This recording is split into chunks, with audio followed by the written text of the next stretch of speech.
Bonjour à toutes et bonjour à tous. J'espère que vous allez bien. Je suis heureuse de vous retrouver aujourd'hui pour une nouvelle vidéo sur le thème de la dépression, un mal-être ou une crise existentielle qui peut nous rapprocher de nous-mêmes, de qui nous sommes vraiment. Alors, la dépression qu'on appelle aussi épisode dépressif majeur, ou alors chez certaines personnes malheureusement il y a quelque chose d'un peu chronique qui peut durer des mois voire des années. Donc là on n'est plus sur un épisode mais sur quelque chose, voilà, un état dépressif un peu chronique. Il y a plusieurs formes de dépression. Il y a les dépressions réactionnelles qui sont une réaction du psychisme en fait de l'individu suite à un événement douloureux qui vient faire effraction dans le psychisme, qui peut être la perte d'un être cher, qui peut être une rupture sentimentale, un licenciement, un divorce, oui, licenciement, rupture, voilà, suite à une maladie, l'annonce d'une maladie, enfin voilà, vraiment quelque chose qui fait suite à un événement précis, un événement déclencheur, qui va donc installer la personne dans un état de dépression. Il y a la dépression existentielle. Et là, j'en ai bien pris conscience avec une personne que j'accompagne qui me dit souffrir de dépression depuis très longtemps, mais presque depuis toujours. Et en même temps, je me retrouve face à une personne qui est vivante, qui a de l'entrain, qui est dynamique, qui est souriante, qui fait pas mal de choses. Donc pour moi, ça, sans remettre en question bien sûr le fait que cette personne se sente mal à l'intérieur, qu'elle ait un mal-être. Et ça m'a interpellée sur cette question, mais moi qui connais la dépression pour avoir vécu des épisodes dépressifs, je, voilà, je sais que moi j'étais pas du tout comme ça, comme ce que cette dame m'a renvoyé. Et, et du coup, ça m'a interrogée en discutant avec elle au cours d'une séance aussi sur l'existence de la dépression existentielle parce que en discutant avec elle, c'est une dame qui s'est toujours posé beaucoup de questions sur le sens de la vie, pourquoi on est là, à quoi ça rime en gros de vivre ce qu'on vit, pourquoi on vit, pourquoi en l'occurrence cette dame-là vit toutes les difficultés qu'elle peut vivre, elle a perdu des êtres chers, bon bah de façon de morts qui ne sont pas, on va dire, de morts prématurées et de façon assez violente ou de choses voilà qui n'étaient pas euh, naturelles, enfin dans le cycle naturel de la vie. Vraiment un questionnement assez profond sur en gros à quoi ça sert de vivre, quel est le sens de la vie, où est-ce que voilà. Et du coup, je me suis dit, il y a vraiment en fait plusieurs formes de dépression. Bon, ça, je m'en doutais, hein, je le savais. Déjà, d'une personne à une autre, on va le vivre totalement différemment. Il y a sans doute des causes différentes aussi, mais il y a vraiment ouais, un type de dépression, des types de dépression différents. Donc j'ai identifié qu'il y avait sans doute pour cette dame-là une forme de dépression existentielle, quoi. Quel est le sens de ma vie? Pourquoi je suis là? À quoi ça rime? Et une tendance aussi à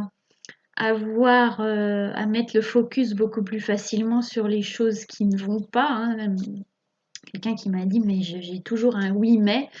Donc des biais cognitifs, des biais du cerveau, du système de pensée qui font voir les choses en noir et le verre plutôt à moitié vide que voir tout ce qui va bien, quoi. Voilà, donc ça c'est tout un travail à mener pour arriver à rééduquer un petit peu notre fonctionnement cognitif.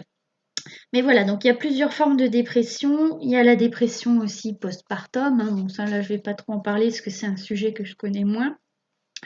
Donc dépression réactionnelle vraiment qui fait suite à un événement qui vient faire, excusez-moi, qui vient faire effraction dans la psyché. Mais souvent, ça va toucher des personnes qui ont quand même déjà une vulnérabilité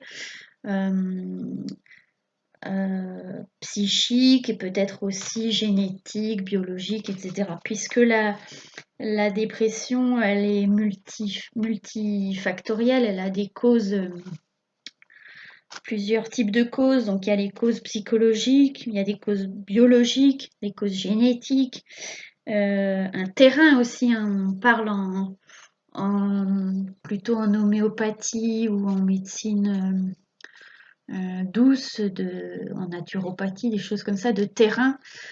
Donc je pense que pour les maladies comme la dépression et peut-être aussi comme les maladies auto-immunes, des choses comme ça, ou les maladies inflammatoires, il y a, je pense, un terrain qui est plus favorable à développer une dépression. Peut-être aussi, ça c'est une question que je soulève, un lien avec une certaine sensibilité. Des personnes aussi, et là je m'identifie un petit peu à ce que je vais dire, c'est-à-dire qui peuvent avoir un idéal de vie, un idéal, oui, un idéal du moi, comme ils disent en psychanalyse, et je vais après rebondir sur quelques éléments que j'ai notés justement issus d'une approche psychanalytique de la dépression, qui font que voilà, quand cet idéal, il est donc, vous voyez, j'ai levé les yeux au ciel, donc il est assez haut, et quand le réel ou la réalité ne correspond pas à cet idéal qu'on avait projeté, et ben des fois il y a un effondrement du psychisme et qui peut donc se manifester par une dépression. Donc les symptômes de la dépression, bon, c'est assez connu, hein, c'est vraiment une tristesse majeure, profonde. C'est pas la petite déprime qui arrive à tout le monde.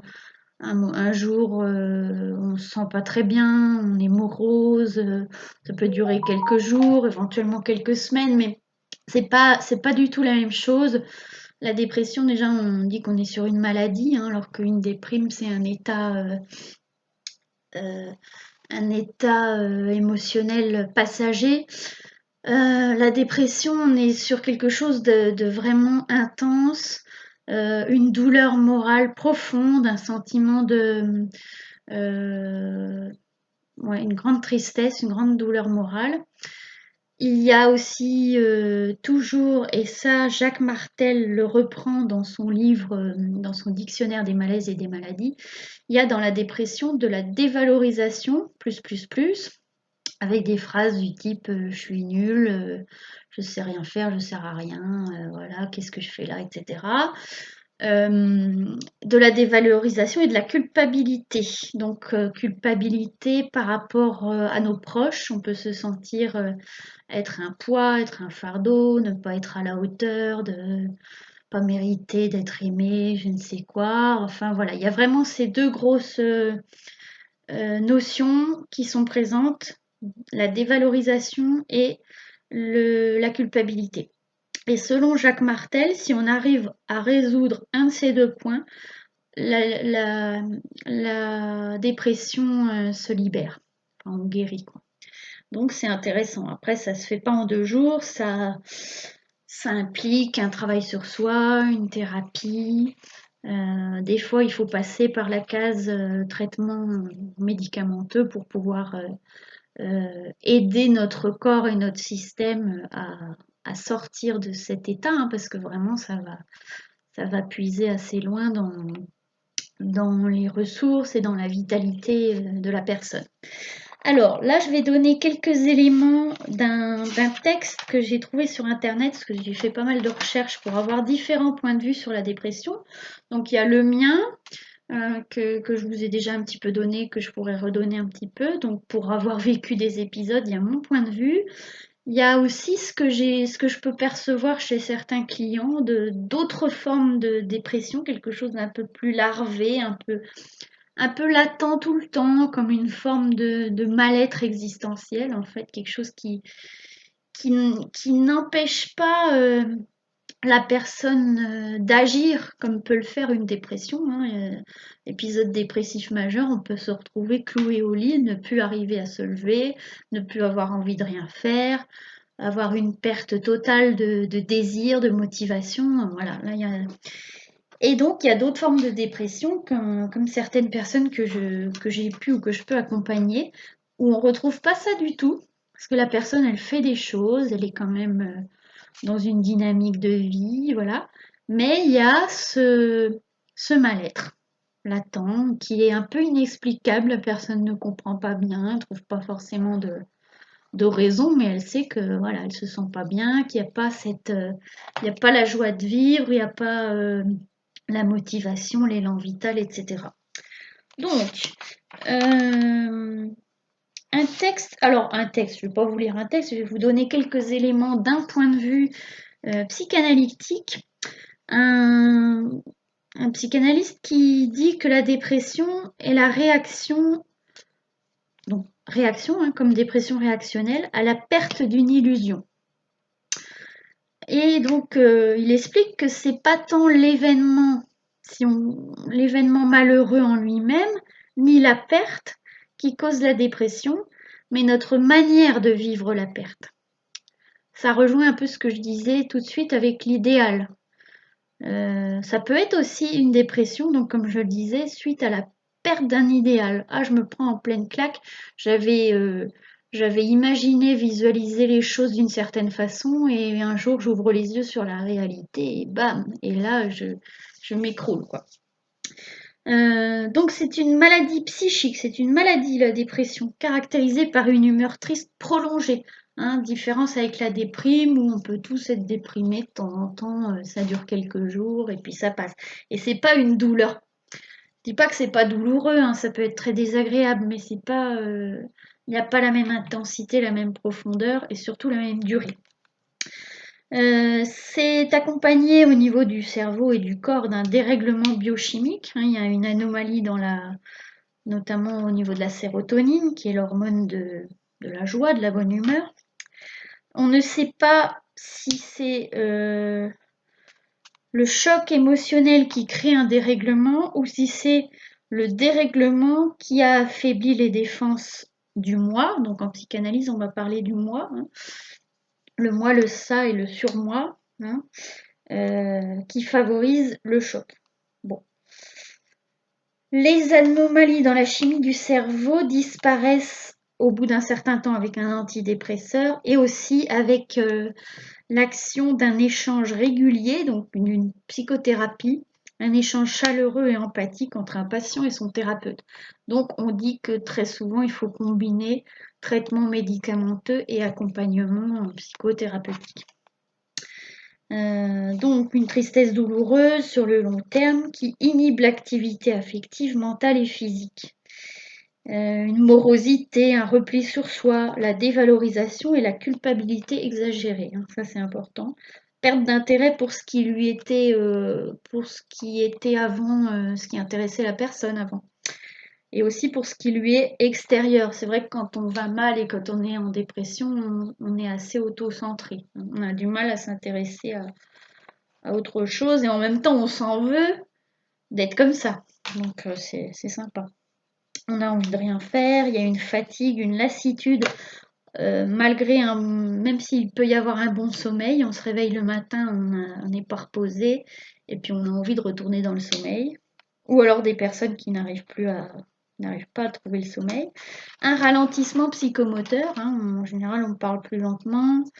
On peut avoir des troubles de l'attention, concentration, de la mémoire, des troubles cognitifs, des idées suicidaires. Il vaudrait mieux pour tout le monde que je ne sois plus là. Perte de l'appétit et du sommeil, il peut y avoir une perte de poids. Et souvent, il y a un lien entre un état dépressif et de l'anxiété. Ça va ensemble parce que tout ça, c'est aussi régi par la sérotonine. Donc, il y a souvent les deux, de la tristesse et du mal-être et de l'anxiété exacerbée. Donc, pour ce psychanalyste, lui, la dépression, c'est un symptôme de la névrose. Ça veut dire que ça va toucher des personnes qui sont névrosées. Alors bon, névrosées, moi je pense qu'on l'est tous, qu'on a tous nos petites, nos casseroles, nos bobos et nos petits trucs qui, voilà, nos failles quoi. Euh, donc lui, il dit que si vous voulez soulager un patient de, si vous soulagez le patient de sa névrose, vous le soulagerez de sa dépression. Bon, c'est pas tellement ça qui m'intéressait à vous partager. Oui, donc il explique aussi que dans les causes psychiques, il y a des causes déclenchantes et des causes latentes. Alors les causes déclenchantes, j'en parlais tout à l'heure, ça va être quelque chose qu'on peut facilement observer, qu'on peut facilement identifier, un événement précis, un événement douloureux, voilà. Et les causes latentes, c'est plus quelque chose d'un peu plus diffus et de plus étalé dans le temps, comme une fragilité affective, ouais, une fragilité, une prédisposition, un terrain, on va dire. Mais attention, là, il a uniquement mis l'accent sur fragilité, mais je dirais que derrière cette fragilité, la fragilité est aussi grande que la force qu'il y a derrière. C'est-à-dire que on peut dire de quelqu'un qui tombe en dépression que c'est une personne fragile, mais on peut aussi dire que c'est une personne forte, parce que faut surmonter ça. Et donc, quelqu'un qui arrive à surmonter une dépression, ben, à cet endroit-là, il y a une grande force. Et souvent, comme beaucoup de maladies ou beaucoup d'épreuves, quand on les surmonte, et bien après, on en ressort grandi, on a compris des choses, il y a eu des prises de conscience, on évolue, des fois, on va faire des grands changements dans sa vie qui vont être des changements très positifs, etc. Voilà, donc les causes déclenchantes les plus fréquentes, la mort d'un proche, une rupture amoureuse, survenue d'une maladie grave, un cambriolage, une accumulation d'événements difficiles. Voilà. Chaque événement malheureux est vécu par la personne comme un déchirement intime, comme l'arrachement d'une chose précieuse à laquelle il tenait passionnément. Un être aimé, l'amour renié par celui qui me quitte, la santé perdue, la maison souillée, etc. Le moi, donc la personnalité profonde, se sent amputé d'un objet d'amour qu'il vivait comme une partie vitale de lui-même. Donc il y a une déconstruction et quelque chose vraiment dans la psyché, excusez-moi, qui s'effondre. Voilà, alors j'ai envie de partager plein de choses, mais si je dis tout, c'est vrai que ça va être très long. Il redit ensuite que ce n'est pas l'événement ou la perte en elle-même qui est la cause de la dépression, mais notre manière de vivre la perte. En fait, on va vivre la perte comme un... Ouais, ça me fait penser à vraiment l'idéal qu'on s'était construit qui s'effondre, quoi. Il y a quelque chose, il y avait un objectif, une visée, et bon, on se rend compte que c'est pas possible, ou on est confronté au réel qui nous montre autre chose, et du coup, il y a un effondrement interne. C'est à un moment donné les défenses qui lâchent. Et d'ailleurs aussi, ben, la notion toute simple, mais dépression, quelqu'un qui s'est mis énormément de pression pour atteindre un objectif ou qui se met beaucoup de pression dans sa vie pour pour atteindre certains résultats ou pour être d'une certaine façon parce qu'il croit que pour être aimé, il doit être d'une certaine façon. Et puis à un moment donné, cette pression a été tellement intense que bon, il y a quelque chose qui vient effondrer ça, quoi. Trop de pression, dépression. Voilà, ça peut être aussi, on peut simplifier aussi comme ça.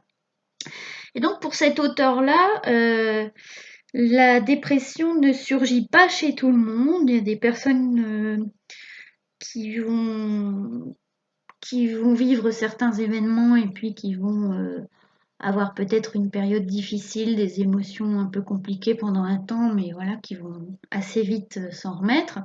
Et puis il y a des personnes qui vont développer une dépression. Et lui, il dit que ce sont des personnes, c'est là où c'est moins agréable à entendre, à lire, avec des sujets névrosés avec un narcissisme exacerbé. Donc voilà, il parle de l'idéalisation de soi. Voilà, une personne qui est plus attachée à son illusion de devenir un jour celui qu'elle rêve d'être qu'à celle qu'elle est vraiment. Ouh, je ne sais pas si j'ai été très claire là. Je m'aime dans celui ou celle que je rêve d'être, mais voilà, c'est la notion d'idéal. Un idéal très haut, très fort et qui du coup ne peut qu'être déçu, quoi. Et c'est là que ça peut créer un effondrement. Bon, voilà, j'ai encore quelques petites notes à ce niveau-là, mais voilà. Pour Luc Baudin, c'est un signe important qui doit attirer l'attention sur une insatisfaction quant à sa vie. On dit aussi en spiritualité que si on fait une dépression, c'est qu'il y a un endroit où on n'est pas aligné avec qui on est vraiment, avec notre chemin de vie, ou qu'on ne prend pas la bonne direction. Voilà. On s'est fourvoyé à un endroit, donc on n'est plus en accord vraiment avec soi-même, donc dépression. Bon, c'est compliqué de vraiment identifier le pourquoi parce qu'il y a plusieurs. C'est multifactoriel. Qu'est-ce qui arrive en premier? On ne sait pas trop. Et ensuite, j'ai pris des notes sur un psychiatre, docteur Louis Masquin. J'ai trouvé des choses sur Internet. Il disait pour lui, c'est une expérience de mort à soi-même pour renaître autrement. Et c'est vrai, hein, c'est un petit peu ce que beaucoup de gens expérimentent avec des maladies, pas que la dépression, le cancer, ou les gens qui se remettent d'une maladie grave ou d'une épreuve et qui en ressortent différents, qui en ressortent grandis, même certains disent mais je suis plus le même et se sentent mieux qu'avant finalement. Comme si ces épreuves, parce que la dépression est vraiment une épreuve, c'est très douloureux, c'est très pénible, c'est une douleur morale intense, parfois des idées vraiment de avoir envie d'en finir, tout ça. C'est à la fois très douloureux et en même temps ça peut être une occasion d'aller dans nos profondeurs, de déconstruire quelque chose finalement, des masques qu'on a peut-être mis pour faire plaisir à Pierre, Paul ou Jacques, des choses qu'on a cru qui étaient bonnes pour nous, mais qui en fait, voilà, on s'aperçoit que c'est pas ça. Et c'est peut-être un signal à un moment donné de notre âme, on va dire, pour nous dire, eh oh, tu fais fausse route là, reviens.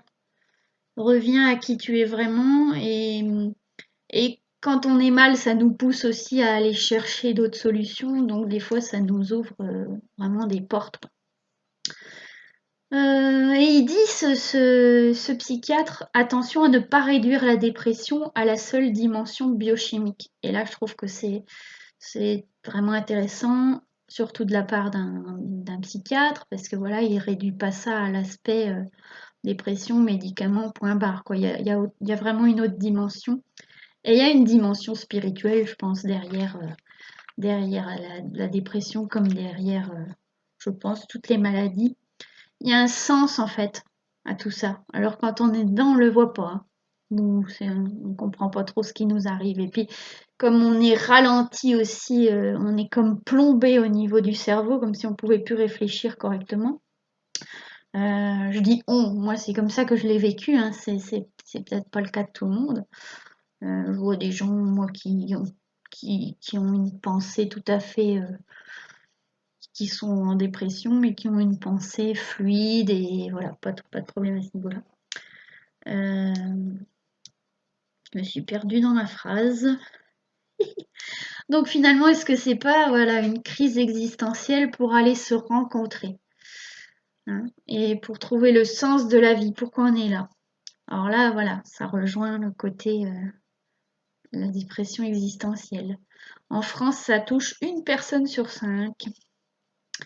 Donc il explique aussi voilà, la complexité de cette maladie, l'origine multifactorielle, c'est pour ça qu'il ne faut pas limiter à ah oui, vous êtes en dépression parce que c'est plus complexe que ça, il n'y a pas une petite cause toute simple. Une fragilité psychologique, un monde difficile aussi, des bouleversements sociaux, dans nos repères familiaux, sociaux, dans les valeurs, un besoin aussi de trouver sa place, de savoir voilà à quoi on sert, un besoin aussi de plus en plus d'être, ouais, de trouver du sens dans ce que l'on fait, dans ce que l'on est. Donc la question du sens, elle est importante, je pense. Une crise spirituelle aussi, il donne 3 causes lui, hein. Il dit une fragilité psychologique, un monde difficile, un bouleversement des repères et une crise spirituelle, une perte des idéaux. Ça rejoint ce qu'on disait avant. Noyé dans le matérialisme et le consumérisme, les avoirs, les pouvoirs. Peut-être un appel au secours de l'âme. Une maladie au carrefour du social, du psychologique, du biologique, culturel et spirituel. Voilà. Donc voilà pour mes petites notes. Je vous ai pas tout lu, mais je pense que c'est déjà pas mal.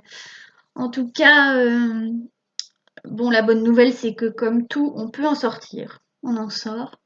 C'est très douloureux à traverser, mais quand on arrive à aller toucher, finalement, un moment où on touche le fond, hein, voilà. Et puis quand on a touché ce fond, si on arrive à un moment donné, c'est même au-delà de nous, hein, c'est même quelque chose de l'ordre de la vie en nous qui donne un coup de pied et paf, et ça repart en fait. Euh, mais on peut vraiment en ressortir grandi, mieux se connaître, mieux savoir qui on est et qui est-ce qu'on a ou qu'est-ce qu'on a envie de devenir, plutôt qui on est parce que notre essence elle est là. Et c'est important de se faire accompagner. La difficulté, c'est que quand la dépression s'installe, souvent on ne le voit pas ou alors on le voit mais on ne veut pas l'accepter. Moi, ça a été plusieurs fois mon cas. On sent qu'il y a quelque chose qui dérape, mais non, non, ça va aller, je vais faire mes exercices, je vais faire mes outils et ça va aller. Voilà, là, c'est du vécu. Donc attention à ça, c'est peut-être aussi aux proches à un moment donné c'est pas évident, mais d'essayer de vraiment d'insister pour que la personne se fasse accompagner. Des fois, il faut passer par l'étape traitement médicamenteux parce que ça aide à rebondir et à pas sombrer trop.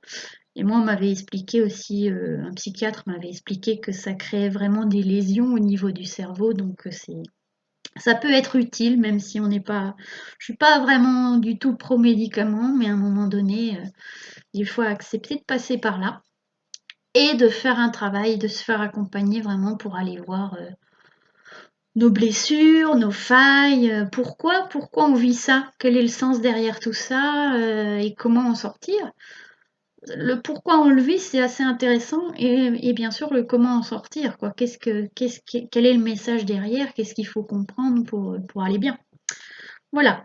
Donc, alors la sophrologie pour mes outils peut aider, mais plutôt